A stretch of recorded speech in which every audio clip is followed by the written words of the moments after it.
Hello students and welcome to Study Campus. My name is Swaraj and today we are going to discuss a new topic, that is Preamble to the Constitution. So first of all, in front of you there is an image of Preamble. So I would like to tell you something कि Preamble जो है it is the modified version of Objective Resolution. Objective Resolution जो है ये पंडित नेहरू ने introduce किया था 13 दिसंबर 1946 को। तो उसी का ये कुछ मॉडिफाइड वर्जन है। तो एक स्ट्रेट अवे यहाँ पे क्वेश्चन पूछ सकते हैं that preamble is a modified version of dash, it is objective resolution, या preamble was introduced by dash Pandit Nehru, या preamble was introduced as dash. वही आंसर आएगा, कौन सा? Objective resolution. So I will just read out the preamble for you.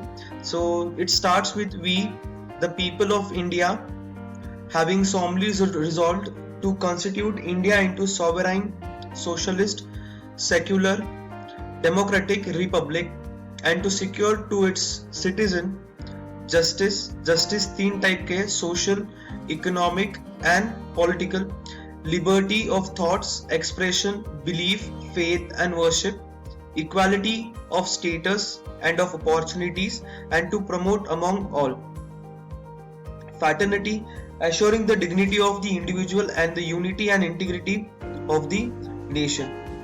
In our Constituent Assembly, this 26th day of November 1949, do hereby adopt, enact and give to ourselves this Constitution.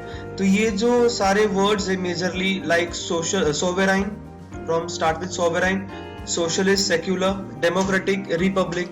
Then these are the words justice, liberty, equality, fraternity. So this word should be remembered in the chronological order. I guess that in prelims or in MCQ type this question can be asked that arrange the following according to its chronological order as mentioned in the preamble. तो एक line से याद करो, ये sovereign, socialist, secular, democratic, republic. मैं ये words को आगे जाके explain करने ही वाला हूँ, तो ये बस ये रट लेना पूरा preamble एक बार. Then moving further, so basically question arises, what is a preamble?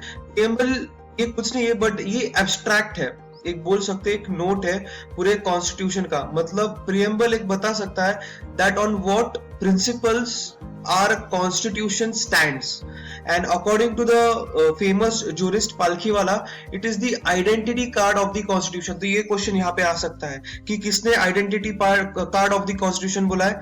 NA Palkhivala. तो प्रीएम्बल क्या है? Preamble is a introductory statement है, एब्स्ट्रैक्ट है, आइडेंटिटी कार्ड है. ठीक है, एक बेसिक में तुमको पूरा फिलोसॉफी बता देता है कॉन्स्टिट्यूशन का कि on what pillars are constitution rests. Then there are four components of the constitution, four components of the preamble. ठीक है, one it tells the source of authority. हमारा जो गवर्नमेंट है, हमारा उसको जो पावर है वो कौन देता है? People of India. ठीक है, so the constitution gets its power और the government which is in the power gets its power from whom? Directly from the people. It declares India into sovereign, socialist, secular, democratic and republic nation. अभी basically preamble gives us the objective. हमारे objectives क्या है? Government के objectives क्या है? Preamble के objectives क्या है? To secure its citizen justice, liberty, equality and promote fraternity and to maintain unity and integrity of the nation. तो बेसिकली फोर्थ पॉइंट क्या बताता है? एडॉप्शन डेट लिखा गया है. तो ये क्वेश्चन पूछ सकते हैं which of the following date is mentioned on the preamble? It is the adoption date. या पूछ सकते हैं who gives the power to the government? People of India. From where does the constitution receives its power? People of India. इसलिए उधर देखना introductory statement में अगर तुम लोग पढ़ोगे यहाँ पे क्या है? Be the people of India. यहाँ से स्टार्ट होता है वो, हमेशा याद रखना. Moving forward, let's check out about keywords. First keyword क्या है? सोवेरेन. सोवेरेन मतलब क्या? India is a independent nation. तो उसके ऊपर ना कोई है ना इंडिया किसी से पावर लेता है ना किसी से पूछेगा. इंडिया का खुद का एक पार्लियामेंट है, इंडिया खुद के लिए लॉज बनाएगा पूरे टेरिटरी के लिए, वो किसी से पूछ के कुछ भी लॉज नहीं बनाएगा. तो वो क्या है? इंडिपेंडेंट है, खुद के लिए वो खुद अच्छा बुरा सोच सकता है. याद रखना. Even though we have rectified many of the conventions, या we are party to many of the bodies like United Nation, Commonwealth, but उनका बाइंडिंग नहीं है, they are not are rulers. हमारा पार्लियामेंट है, जो भी कुछ डिसाइड करेगा वो पार्लियामेंट करेगा। Then the next word is socialist. So India has adopted for a socialist form of government, but we have democratic socialism. Democratic socialism means what? It holds faith in mixed economy. हमारे पास public भी है, हमारे पास private partnership है। मतलब हम लोग कौन सा मॉडल फॉलो होते हैं? PPP, public private partnership. और ये जो सोशलिस्ट वर्ड है, it has been added by 42nd constitutional amendment act 1976। और ये जो सोशलिस्ट वर्ड है हम लोगों ने लिया है रशिया से। याद रखना, क्वेश्चन स्ट्रेट अवे पूछ सकते हैं। Then next secular. सेक्युलर मतलब क्या? We treat all the religion in India equally. हम लोग किसी एक रिलीजन को फेवर नहीं करते, हम सब रिलीजन को एक समान देखते हैं। So this is known as positive secularism. अगर वेस्टर्न वर्ल्ड में देखोगे तो वहां पे है नेगेटिव सेकुलरिज्म, मतलब there is separation of church and government या church and state, but Indian government gives equal treatment to all the religion. तो ये सेकुलर वर्ड है, it has been added by which amendment? 42nd amendment act 1976। तो याद रखना, हमारे यहाँ पे सारे धर्म को, सारे रिलीजन को इक्वल स्टेटस मिलता है। And democratic, we have a democratic form of government. Democratic form of government means what? By the people, for the people, of the people. हमारे यहाँ पे गवर्नमेंट कौन बनाता है? लोग बनाते हैं, लोगों के लिए होती है एंड लोगों के लिए ही काम करते हैं वो। देन नेक्स्ट देखना, हमारे पास है रिपब्लिकन हेड। रिपब्लिकन हेड मतलब क्या? भारत का राष्ट्रपति। सो हमारा जो रिपब्लिकन हेड है, he is elected by the people. याद रखना, हमारा जो प्रेसिडेंट ऑफ इंडिया है वो इलेक्टेड होता है, इलेक्टेड। बट अगर तुम यूके में जाओगे तो वहां पे मोनार्क है, बट हमारे यहाँ पे रिपब्लिक है। रिपब्लिक हेड मतलब क्या? The head of the state is elected by the people directly or indirectly. US में देखना डायरेक्टली इलेक्ट होता है, बट इंडिया में देखना इनडायरेक्टली इलेक्ट होता है। ठीक है, ये चीज याद रखना। Then next we have justice. Justice we have three forms: social, economic and political. Social justice मतलब क्या? सबको equal status है। Economic justice means what? There is no concentration of wealth in one hand. Yeah, I can say equal pay for equal work. Then political justice means what? Every adult has the right to vote. मतलब पहले कैसे था?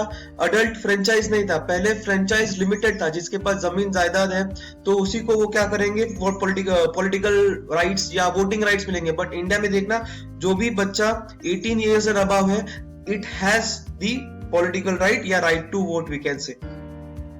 Then next, see, it is liberty. Liberty of thought, expression, belief, faith and worship. ठीक है, we are free from all kind of slaveries. So we have liberty to thought, express ourselves. We have liberty to speech. Then we can say movement, resident, with subject to certain limitation which I have to follow. Then next is equality. Equality means what? Absence of special privilege. India में किसी को भी special privileges नहीं मिलते हैं। याद रखना, everyone is equal in terms of law, in terms of constitution. Fraternity. Fraternity means what? Brotherhood. Feeling of brotherhood should be promoted between us and among us. Then moving further, amendment. Preamble देखना, एक ही बार amend हुआ है, that too in 1976 by 42nd Constitutional Amendment Act. ये time पे इंदिरा सरकार थी, Indira government थी, and यहाँ इस अमेंडमेंट में 3 वर्ड ऐड किए हैं: socialist, secular and integrity. And supreme Court ने भी इस अमेंडमेंट को अपहोल्ड किया है, वैलिड बताया है। ठीक है, then next, interpretation.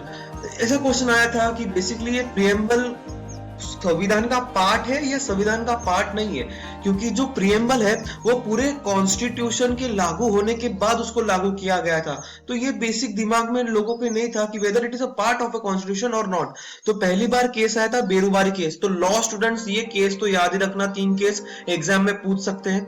Berubari case में आया था, उन्होंने बोला कि preamble is not a part of the constitution. तो उन्होंने सीधा बोल दिया कि वो कॉन्स्टिट्यूशन का पार्ट नहीं है, बट उन्होंने बोला कि अगर संविधान में कोई भी वर्ड एम्बिगियस है या एक से ज्यादा कोई वर्ड एक से ज्यादा मीनिंग निकालता है तो उसको इंटरप्रेट करने के लिए प्रीएम्बल का यूज कर सकते हैं। बट वही देखना, फिर 13 साल बाद केशवानंदा भारती केस में उन्होंने क्या बोला? That preamble is a part of the constitution and it can be amended under article 368। ठीक है, तो यहाँ पे उन्होंने बोला कि वो अमेंड हो सकता है और वो पार्ट है कॉन्स्टिट्यूशन का। एंड वापस और एक केस आता है LIC ऑफ इंडिया केस, ये 1995 में आता है, जहां पे सुप्रीम कोर्ट वापस बोलती है कि preamble is a part of the constitution. तो आज 2020 मार्च चल रहा है, तो आज का जो है वो स्टेटस क्या है, that yes preamble is a part of the constitution and yes it can be amended. But वो कितनी बार अमेंड हुआ है, only once, when 42nd constitutional amendment act 1976, और किसकी सरकार थी, इंदिरा गांधी की, याद रखना। तो let's solve few question on this topic. तो पहला क्वेश्चन देखना, रीड आउट करो, which of the following word have not been written in the preamble of Indian constitution. Sovereign तो है, सोशलिस्ट भी है, डेमोक्रेटिक भी है, तो कौन सा वर्ड नहीं है, इंडियन नहीं है, तो आंसर क्या होना चाहिए, Indian. Then next question, till now preamble of the constitution of India has been amended how many times. हमने अभी देखा वो एक ही बार अमेंड हुआ है, कभी बताओ, 42nd constitutional amendment act 1976। Then let's see the third question, preamble of the constitution of India is dash, it is a part of the constitution. ये कभी बताया गया था, केशवानंदा भारती केस में सुप्रीम कोर्ट ने बोला है कि प्रीएम्बल ये कॉन्स्टिट्यूशन का पार्ट है और उसको अमेंड भी हम कर सकते हैं। So this was all for the day. Hope you have enjoyed, you have understood the topic. If you have any doubt, you can message me, and stay safe, stay at home. Thank you.